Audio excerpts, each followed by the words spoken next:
Règles de la dame de pique, Hearts. Bonjour ami, je te vais expliquer les règles de ce jeu de cartes appelé Hearts. C'est un jeu à 4 joueurs populaire au 19e siècle, mais sa forme moderne n'a commencé à apparaître que dans les années 1930. Tu joues avec un paquet standard de 52 cartes et l'objectif est de finir la partie avec le moins de points possible. Hearts est généralement joué à 4, mais il peut également être joué avec 3 ou 5 joueurs.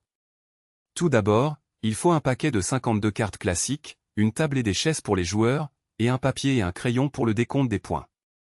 La partie se compose de plusieurs tours individuels appelés mains.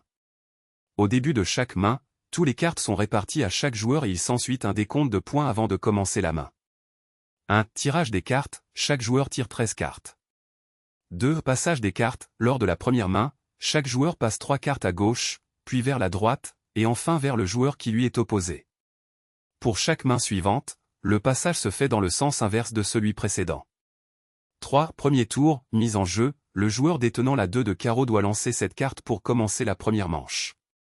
Les autres joueurs doivent alors jouer une carte du même nombre ou de la même couleur s'ils peuvent, sinon ils peuvent jouer n'importe quelle carte. 4. Suivante main, les tours se déroulent de la même manière que le premier tour. Le gagnant d'une main est celui qui a posé la carte la plus forte de la couleur initiale ou celle qui a été lancée en dernier. 5. Pot de gain, chaque joueur enregistre les points qu'il a gagnés dans la manche, soit par des cartes pénales, cœur et reine de pique, ou par le jack de carré, qui vaut moins 10 points. 6. Fin de la main, lorsque toutes les cartes sont épuisées ou lorsqu'un joueur a atteint ou dépassé 100 points, la manche s'achève et les joueurs enregistrent leurs points en fonction du nombre de cartes pénales qu'ils ont gagnées.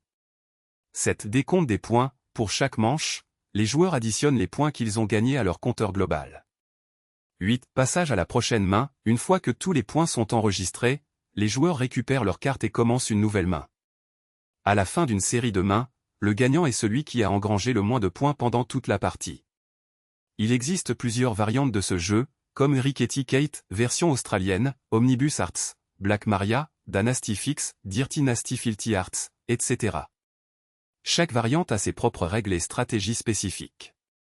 Il faut donc être prudent en ne tentant pas de gagner toutes les cartes pénales dès le premier tour, car cela risque de vous faire perdre la partie si vous ne parvenez pas à tirer le soleil, gagner toutes les cartes pénales et donc échapper aux points. Ne pas utiliser des stratégies avancées pour les débutants, comme Shooting the Moon ou Virevoler. Ne pas négliger la geste.